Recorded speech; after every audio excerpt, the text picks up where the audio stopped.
বন মহোৎসব সারা দেশে সারা রাজ্যে গাছ লাগানো চলছে।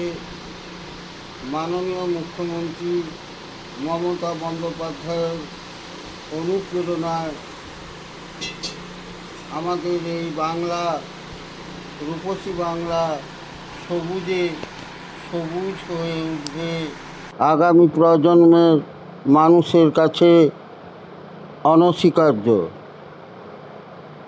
দীর্ঘ ৫৫ বছর ধরে সাংবাদিকতা করেছি, তার মধ্য দিয়ে আমরাও গাছ লাগাবার অনেক প্রচেষ্টা নিয়েছি এবং গাছ লাগিয়েছি।